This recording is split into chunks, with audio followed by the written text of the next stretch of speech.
I'm really, really excited to be here tonight. I've really been cooking for a long time as a kid and a teenager. I was always in the kitchen with my mom, and my paternal grandmother was a caterer in Seattle, Washington. So I have very fond memories visiting her big industrial kitchen and just smelling the amazing aromas and tasting the goodies. And I'm really fortunate to have very awesome cooks on both sides of my family, many of whom are watching tonight. So hello, everybody. But one of my earliest stories about taking ownership of my cooking was when I was 17, and a few college boys in my neighborhood asked if I could cook meals for them, because they were dorming, they didn't live near their parents, and they were in school all day. And being the young entrepreneurial person that I was, I said yes. So on Sundays, I would cook all Sunday for them and package their meals so they'd have meals Sunday through Thursday night. And then after about a year and a half, 2 years of doing this, one of them got smart and decided it's just going to be cheaper if he marries me. And so he did. And then we ended up moving to California because that's where he was from. And when I was there, I started my takeout/catering company. And when we moved here 2 years ago, I decided to keep doing it here and, continuing my passion for cooking and feeding the community. So I'm really happy to be doing that. And one of the main things that I think about when I'm planning meals for my own family or for my offerings for the company, the menus that I'm gonna provide that week, I really think about color and how the food is all gonna look together when it's on the plate together, when it's on the table together. And so I'm a very visual person. And I think that many of you would probably agree that it's much more exciting to look at a plate that has various colors and fun things on it. And especially I've seen this with my kids as well, as opposed to just something monochromatic and all brown or all yellow. So that is what I had in mind when I planned this menu for you guys tonight. So we are going to be making a family-friendly meal. There's going to be something for everyone. And I'm just going to try to walk you guys through how I would make this on an average weeknight for my family. And I am going to tell you now what the meal is. So the main is going to be a really delicious and super quick, easy to make salmon.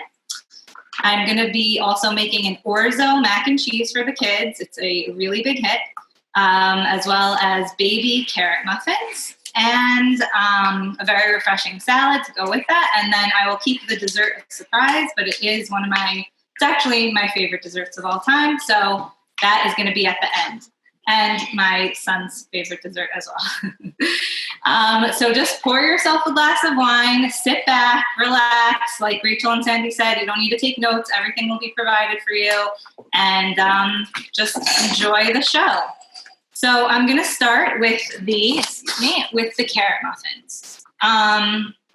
You can really prepare these in advance. How I usually make them is I do a double batch on Sundays, and right after they come out of the oven and cool for a little bit, I put half of them into the freezer so that by the next Sunday after we've eaten that first batch, I don't have to make it again. I just pull it out of the freezer, and my kids and husband eat 2 or 3 as a side dish during the week for 3 meals or so, and it's just easy and really fast. So, and also how I freeze them. There's many ways of freezing, but I either put them in like a round tin pan and just cover it with saran and then foil on top, or you can put it in a paper plate and stick that into a Ziploc bag and stick it in your freezer. Both ways, it's a recipe that freezes very, very well. So I've never had freezer burn or anything like that with this recipe. Okay, so we start off with a cup of flour. Now, for this specific recipe, I like to use white whole wheat flour. I just feel like it's a little bit more healthful, especially for my kids who don't really like to eat vegetables. It just feels like instead of giving them a super sugary or, just regular white flour muffin, it's not a vegetable technically, but it's a little bit healthier than your average muffin. So it makes me feel better at least. So it's 1 cup of white whole wheat flour, but of course you can use regular flour. You can also use regular whole wheat flour. It will just be a little bit of a denser consistency. Okay, and then the recipe calls for 3/4 cup sugar. I don't always use all of that amount. You can make it the first time with the 3/4 cup and see, you can probably even lessen it a little bit, but for tonight, I will do the 3/4 cup. Okay, and another thing I like to do when I'm baking is to do all the dry goods first, because I don't want to have to wash a million cups and a million bowls and lots of things. It's always hectic here, and so I do all the dry stuff first and use the same measuring cup for the wet stuff, so you only have to wash it at the end.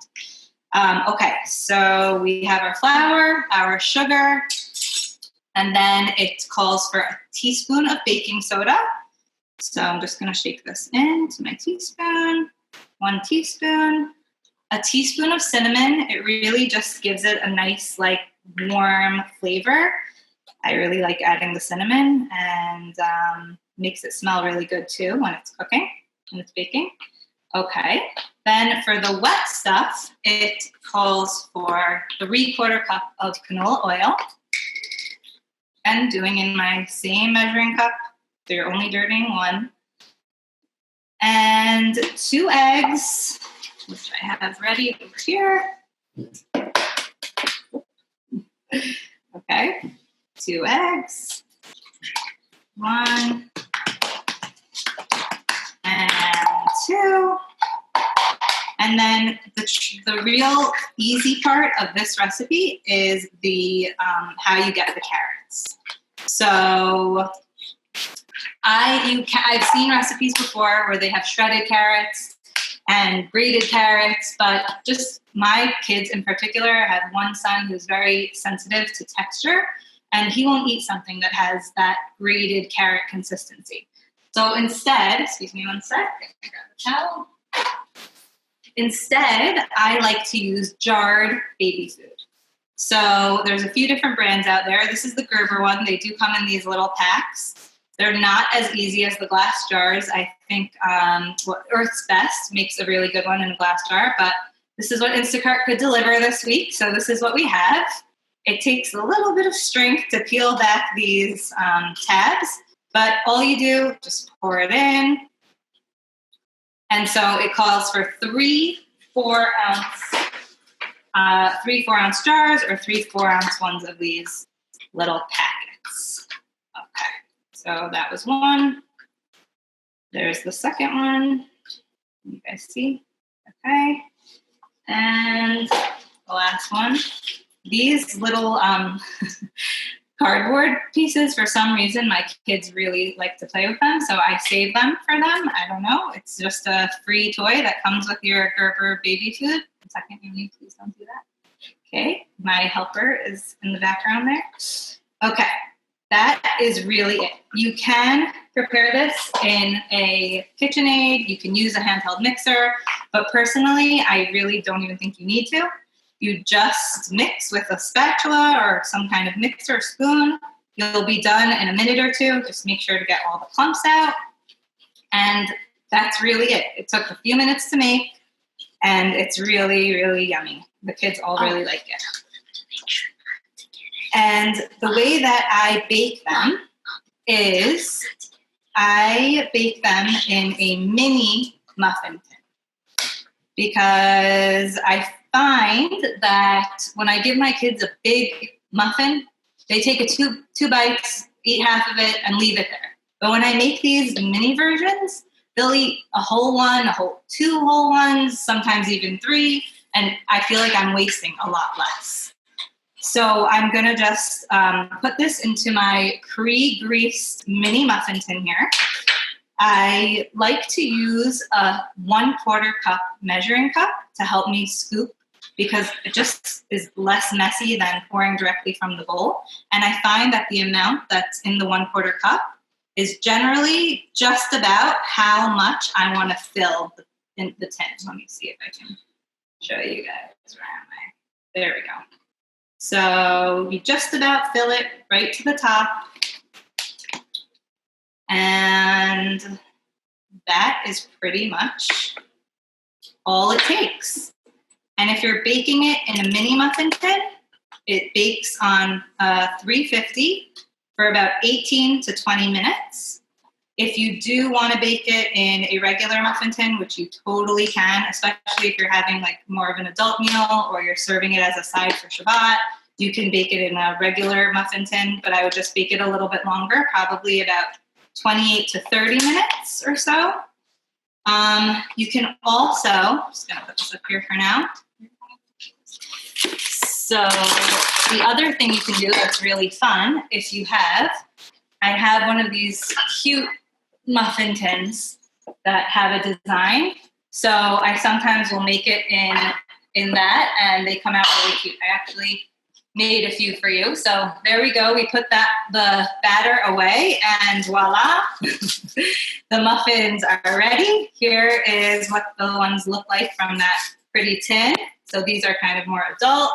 And then this is how they come out in the muffin tin. And they're really just so easy, so cute, and really yummy. Okay, so that is the muffins. Okay. Yes, you can have one. Okay, so if I was making this like as a real meal and not having some magically ready for you guys to see, I would throw those into the oven, and then I would turn on my water to boil for the orzo. So I'm just going to quickly turn that on. I have that ready to go. And that way, the water can be boiling while we prep the salmon. Okay, so here is a piece of salmon. I usually would say that I use a 2-pound fillet. Can you guys see? Angle it down a little bit just to drop. Okay, stop. Okay, so here's the salmon. Second, I find my salmon page. Okay, I call this easy peasy salmon because it really takes minutes to make. And I always take my jewelry off because my husband is a jeweler and he gets very mad at me if I bake and cook with my rings on. So those are off. And now all you have to do for the salmon is prepare the rub, which is a bunch of spices I will now tell you about. And that is basically it. So for the salmon, another trick I like to do is prepare the spice mix just right into one of these containers. I actually have a little bit from the one I made earlier today. And I kind of just keep this around in my spice rack. I would just suggest putting on a little piece of Scotch tape and writing on top of it with a permanent marker what the mix is for, because sometimes that can get confusing if you have a few of these. And I just add to it, or I'll use up what I have in here first and then make more if I need to. So all you need for this is, let's see, we need ground black pepper. So it's a teaspoon of that. And it's just a really fresh, yummy salmon. Okay, black pepper, garlic powder, 1 teaspoon of that as well. It's pretty easy to remember because everything is a teaspoon until we get to the end. So a teaspoon of black pepper, teaspoon of garlic powder, teaspoon of salt. Okay. A teaspoon of paprika. So I really like this salmon because I'm not a big fish eater. And when I do eat fish, I really only eat it fresh out of the oven. But this salmon, somehow I can eat it kind of room temp or cold the next day out of the fridge for lunch. So I really don't mind making a lot of it and then having it, for a couple of days for my husband and I. Even 2 of my kids will eat the salmon as well. Okay, a teaspoon of parsley flakes, teaspoon of cumin, and a teaspoon of turmeric. Now, the nice thing is I've seen other recipes like for a spice rub for salmon or chicken or beef, but I love how this one incorporates some of those more Middle Eastern flavors. It just smells amazing when it's baking, tastes so good, and it's fun to use those. And then the last thing is 3 tablespoons of brown sugar. I really like the Trader Joe's brown sugar. but you can really use any. I think it's like they're a little bit more grainy, and I don't know, I kind of like that texture for this. Okay, that is all you have to do. And I just even mix it with the same teaspoon to save on utensils and having to wash more things. Okay. Okay, now that you have that ready, all you need to do is pour a little bit of olive oil. In my directions, I say 1 to 2 tablespoons. You can eyeball it if this salmon is a little bit smaller maybe than what I usually use, so I'll just pour a little bit on. Okay, I'm going to quickly wash my hands. Just a second. Sorry to have my back to you. Hang on. I could be an entertainer. I could entertain. Hold on. Okay, so the salmon's on, the olive oil's on. I just kind of massage it in, rub it to all corners where it needs to be. And then I pour on the spice mixture. So you can, spoon it on, you can shake it on, whatever you're comfortable with. And I kind of just try to get it all on all edges. Okay, and then once that's on, you can do more, you can do less, however you like it. I kind of just do probably for this piece a little bit less than the amount that we just did in the recipe because we made a lot, but again, you can save it for next time. And you just rub it in to all corners. Okay, that's basically it. Okay, hold on, I'm gonna wash my hands again. Okay.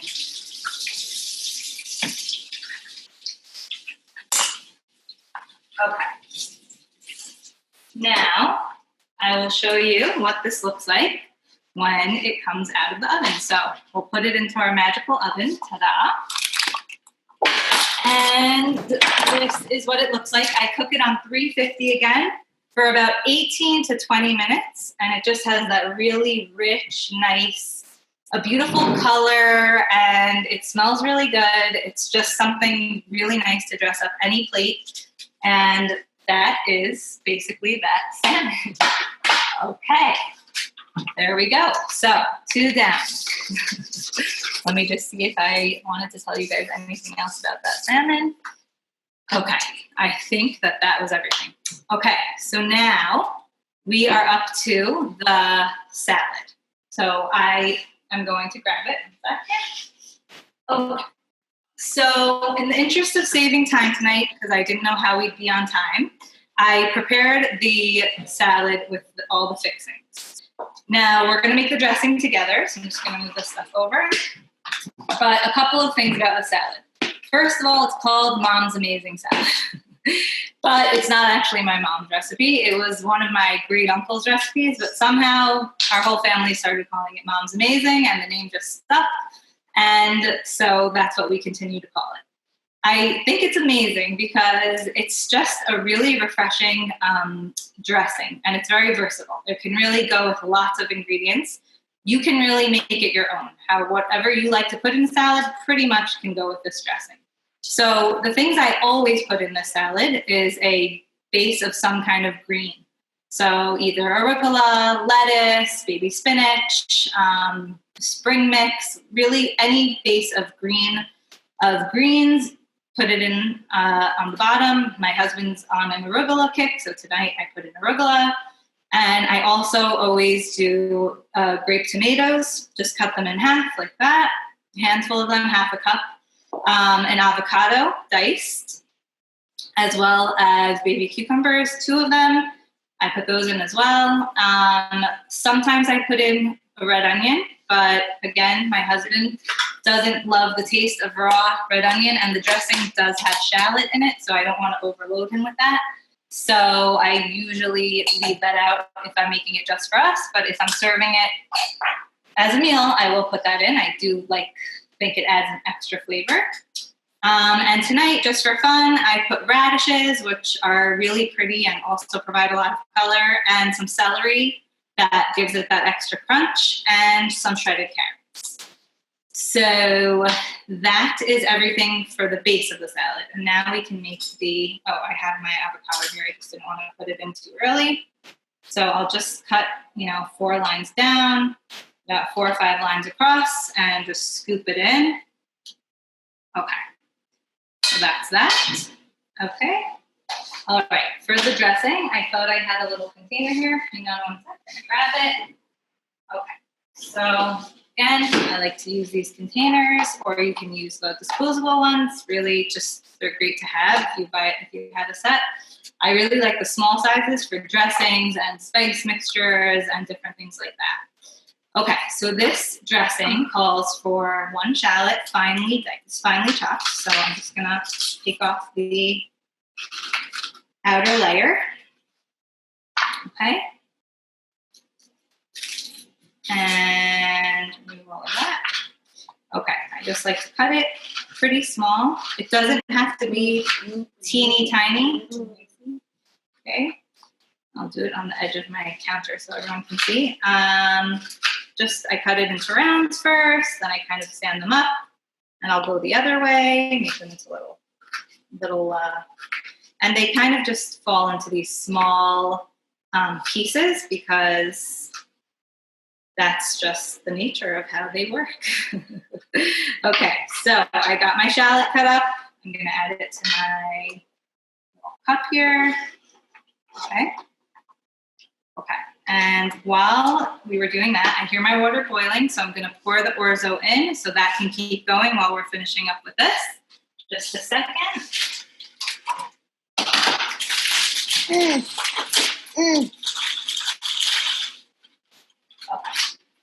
And I'll tell you everything about the orzo, I promise. I just poured it in, and we're going to let that cook for a little while. Okay, this recipe also calls for a clove of garlic. You can use fresh. I am obsessed with the frozen cloves of garlic from Trader Joe's. I don't know how many of you use those, but I can't live without them. I buy like 6 packages at a time. I didn't want to take it out too early because they do defrost if you leave it out, so I'm going to grab it right now from my freezer. Just a second. Okay, so if you've never seen this before, it will change your life. This is what it is, the Doro crushed garlic from Trader Joe's. You just pop one of those in there, and by the time you're done making the rest of the dressing, it's totally not frozen anymore. Can you stick that back? Okay, so the rest of the dressing. It is the 3-1-3 for the measurements. Basically, it's 3 tablespoons of olive oil, 1 tablespoon of red wine vinegar, and 3 tablespoons of lemon juice. So olive oil. I like to buy mine at Costco. I know they're pretty huge, but I do go through them. And they come 2 of these in the pack. Okay, so 3 of those, 1 red wine vinegar. Okay. And 3 lemon juice. You can totally use fresh lemon. I would have used fresh lemon if I was able to get lemons, but it's totally fine. I also really love this real lemon stuff. It's sometimes a lot easier if you're in a pinch and you want to make dinner quickly. So 3 of these as well. 2, 3. Okay. Then it's just salt and pepper after that. Salt, I just shake it in. And pepper as well. Where'd my pepper go? Shake it in as well. You could let it sit for a minute, and then you can really just cover it and shake it up. Or you can also use a spoon, mix it up if you're in a hurry. I am going to just let it kind of dissolve in there, shake it up. It's just a really refreshing, delicious, smells really good salad. And as I mentioned, you can really add anything you like into the salad. You can even do feta cheese, shredded cabbage. Sometimes I even put beets in it for something a little bit sweet. It goes well, even though this is a saltier dressing. Sorry about the background noise. Okay, so I prepared, yes. So here we go. You could see it's really, let me see the best way to show you. If I turn it, you can't see. Okay, so it's just really all mixed up. You don't even see the trace of the garlic anymore. And just pour it on top. And that is really it. So put this in this thing. Okay. And mix and enjoy. I promise you, it doesn't look as pretty once you mix it, but it's really, really refreshing and to eat. I can sometimes even get one of my kids to eat the salad as well. Okay, so that is the salad. Let's put this over here. Oh, actually, put it up here. Okay. So far, we did the muffins, the salmon, the salad, and we're going to do the orzo mac and cheese. I'm going to give it another minute or two to cook. But while that's going, I was wondering if you guys are having a similar problem as I am. I know a lot of you are parents of preschoolers. And for me, my kids, since they've been home, asking for snacks. Like out of control. Snack right after breakfast, snack right before lunch, right after lunch, right before dinner, after dinner. And it's really been getting to be just out of control and crazy. So I saw somewhere online, I don't remember where, but someone posted a really cute idea of just putting your child's name on either like a Ziploc bag or a cute little open crate kind of thing, and putting the night before, the parents can put the snacks that the can have for the next day and have it all ready to go. The kids know where it is. They have ownership. They can have 2 or 3 snacks in a row if that's what they want, but they're not getting, other than fruits and vegetables, they're not getting snacky snacks after that. If they finish what's in there, that's it. And honestly, I didn't think it would work, but I tried it, and it really, really has been working. I mean, even my 4-year-old, who really loves his snacks and has always been a snacky kid, he is listening. He's very excited. He decides when he has his snacks. And that's just a cute little tip in case anyone is, needs help with that right now in these challenging times. Okay, have a sip of wine, anyone? Okay. All right, I will check on the orzo. This is the part that I need my handy assistant to help me with, so he can bring you over there. My son is helping me with this. Okay, so 1 second, let's just get you, okay. Can you stay like that? You're good? Okay, so I have my orzo cooking. I'm just gonna check it. All I did was fill a pot with water, brought it to a boil, and now I'm letting the orzo cook for about 8 or 9 minutes. You can do whatever your package of orzo tells you to do. That's what this one told me to do. I bought the Trader Joe's brand. Okay, I'm gonna turn off the stove. Just gonna drain it. You could stay there, Yumi. Okay. The thing I really love about this recipe, most kids like mac and cheese, but I find it's just a little bit elevated and a little bit more fun if you use a smaller shape like the orzo. So that's why I like to use the orzo. Okay, just draining it out. Another thing I love about this recipe specifically is it's just one pot. And you do have to clean the strainer, but you only have to clean one pot. You drain it. You need to slip it a little bit. Okay, there we go. Drain it, put it immediately back into the pot. I'm just gonna follow along so I don't forget anything. Then you add 1 cup of milk right into the noodles. 2 cups of cheese. You can really use any mixture, any kind of cheese that you would like. Tonight I did mozzarella and cheddar mix. You can do Parmesan, you can do just mozzarella, just cheddar, however your family likes, whatever their favorite cheeses are. Again, just pour it right on top. And then all that's left is a little salt and pepper, which I have over here. Salt, pepper, okay, you don't need to follow me. Okay, stay right there. Okay, salt. And you don't need too much salt, obviously, because the cheese is pretty salty. Pepper gives it a nice kick. And you just mix it until, can you come a little closer? The cheeses start to really get melted and creamy, and you get that really nice texture for the mac and cheese. hold on, sweetie. You have to just hold it right like that, okay? So that's kind of what you like to see. The milk is being absorbed, the cheese is melting, and that is it. When I serve it, I do sprinkle a dash of paprika on top. Just, again, adds color, adds a little bit of flavor. That's really just all there is to it. Okay, let me bring you back over here. Okay. Yes, we're getting to your favorite part, I know. Okay, the last thing that we are going to make is the dessert. And like I told you, it's my favorite thing, my family's favorite thing. Okay, you're going to come in at the end when it's time to eat. Okay, so I like to, even though I don't love to use a million different bowls and mixers and all that, for this, I do like to use the mixer because it really can beat the eggs and get them super creamy very quickly. You could use a hand mixer, but for some reason I thought that might be louder than my mixer, so I decided to go with my mixer for tonight. Just gonna bring it over here. Okay. Okay, so I actually have everything ready just right here. You wanna? Okay. My husband's asking me if he could eat the salmon that just came out of the oven. Yes, you can. Go ahead, enjoy it. Someone should. Okay, so for the molten lava cakes. Okay, let me find the recipe. Where did all my recipes go? Here. Okay.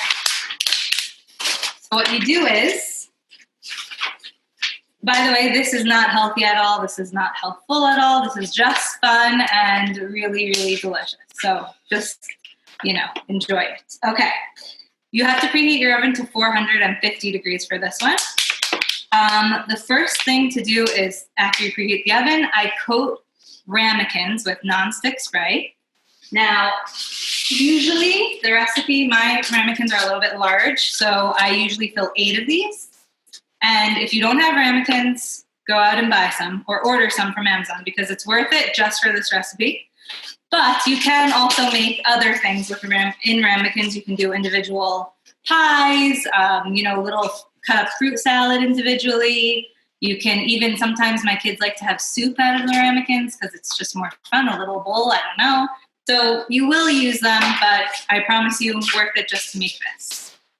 Okay, so what you need to do, your first thing to do is, it calls for 4 ounces of semi-sweet chocolate.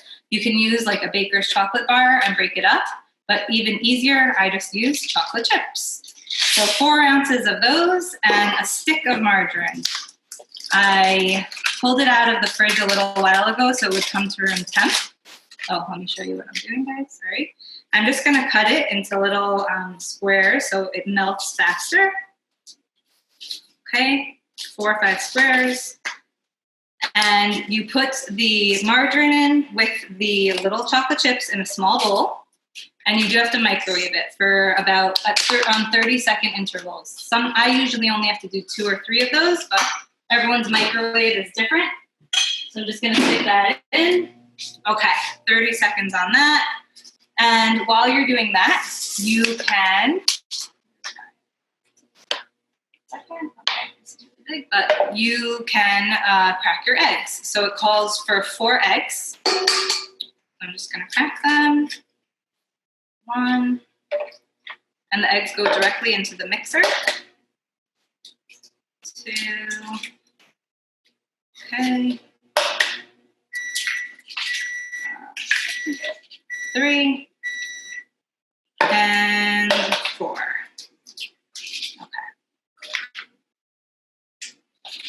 Okay. I'm just going to turn it on, so I apologize. It is like a little bit loud, but I'm going to let the eggs get foamy and beat them for about 1 minute. Probably on this speed. It's kind of like a medium speed. And I'm going to check on the chocolate. So the margarine melted, but the chips are still pretty solid. So I'm going to put it in for another 30 seconds.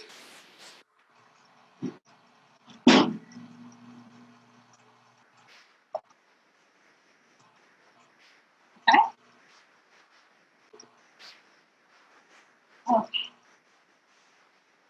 So I'm going to try to show you. My eggs are getting really nice and foamy. There you go. Okay. Try to show you it goes away. Okay. Hold on.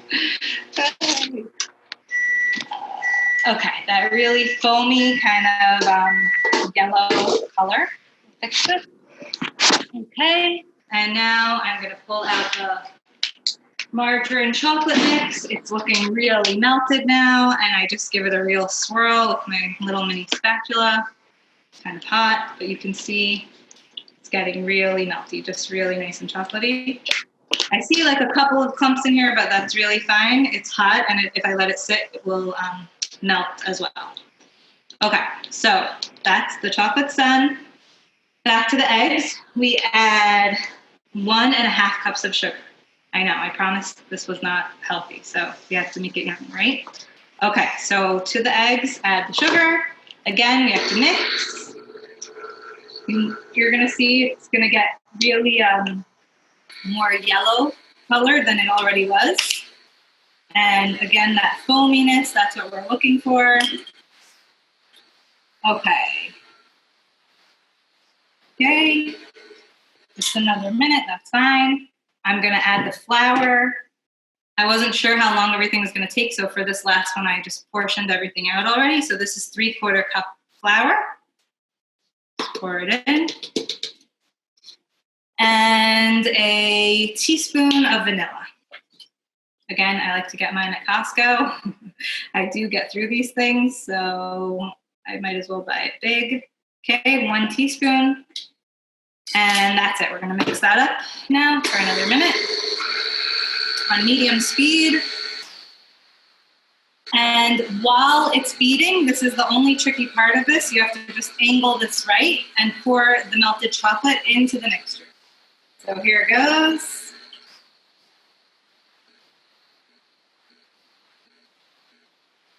Okay.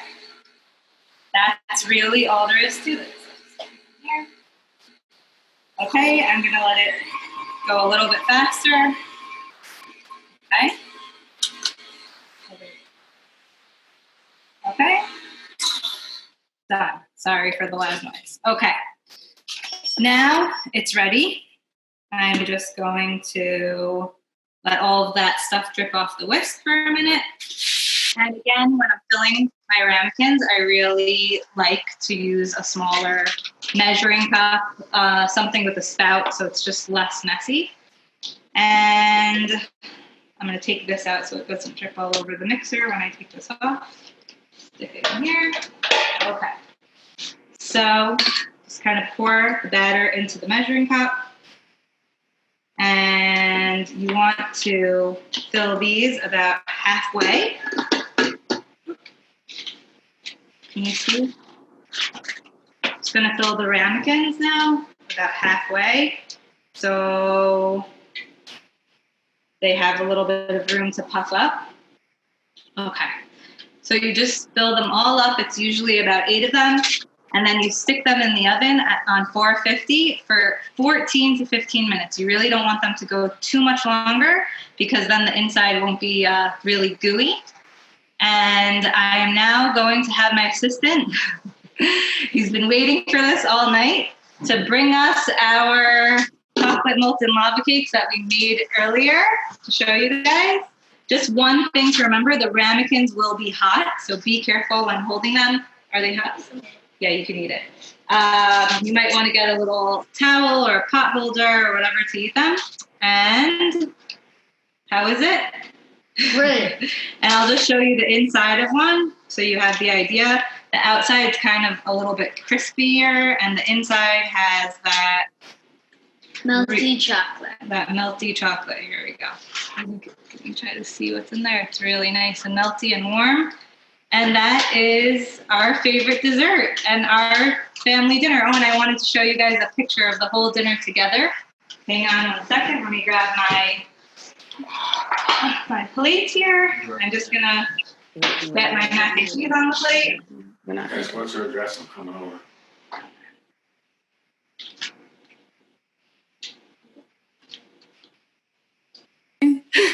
Yoni, it looks so good. It's great. Is that your favorite dessert that your mom makes?